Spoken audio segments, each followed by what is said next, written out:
দেশের সবচেয়ে বড় ঔষধি গাছের নার্সারি যশোরে বৃহত্তর পরিসরে চাষ করা হয়েছে ৬০০ প্রকার ঔষধি গাছ। এর মধ্যে রয়েছে ক্যান্সার, ডায়াবেটিক্সের মতো মরণঘাতী রোগের জন্য উপকারী গাছগাছরা। বৃহৎ পরিসরে এই ঔষধি গাছ চাষ করেছেন যশোর সদরের চূড়ামনকাঠি ছাতিয়ানতলা গ্রামের বাসিন্দা সাবেক সেনা সদস্য কবির হোসেন। প্রায় ৩ বিঘা জমিতে তার এই প্রজেক্টের নাম দিয়েছেন ননি ফল নার্সারি।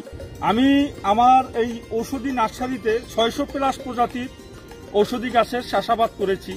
আমি এই গাছগুলিকে আমার ছেলে মেয়েকে যেভাবে যত্ন করি, লালন পালন করি, তদ্রূপ আমার এই বাগানে প্রতিটি গাছকে আমি সেভাবে লালন পালন করে থাকি।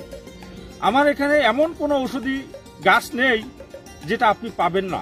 আমার কাছে উল্লেখযোগ্য রয়েছে রক্তচন্দন, শ্বেতচন্দন, ইনসুলিন প্ল্যান্ট যেটা ডায়াবেটিস রোগীর মহা ঔষধ, ক্যান্সার প্রতিষেধক করছল, ননিফল, সাওয়ারসপ, টকাতা, সাদা লজ্জাবতী, জিনসেং, হরেক প্রজাতির ঔষধি গাছ।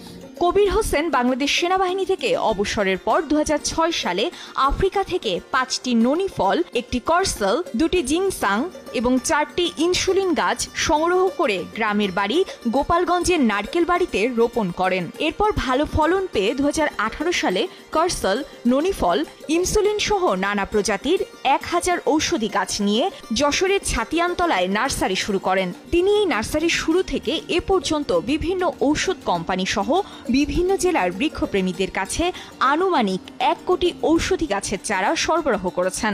এছাড়াও প্রতিনিয়ত দেশের বিভিন্ন জেলা থেকে আগত ক্রেতারা চারা গাছ কিনতে ভিড় করছেন ননি ফল নার্সারিতে। আমি ঢাকা থেকে এসেছি, এখানে এসে ননি ফল ইউনানি ওষুধালয় নার্সারি বাগান পরিদর্শন করলাম। আমি কিছু ওষুধের চারা গাছ নিয়েছি আমার আম্মুর জন্য। আমার বাসা কুষ্টিয়া মিরপুর থানা।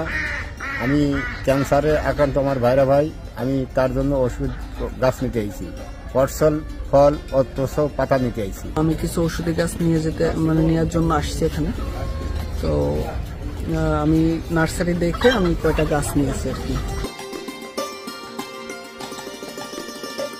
অন্যান্য ঔষধ খেলে যেমন একটা রোগ সারাতে গেলে 10টা রোগ শরীরে বাসা বাঁধে, কিন্তু গাছ থেকে ঔষধ গ্রহণ করলে আপনি একটা রোগ সারাতে গেলে আরো 10টা রোগ সেরে যাবে ইনশাআল্লাহ।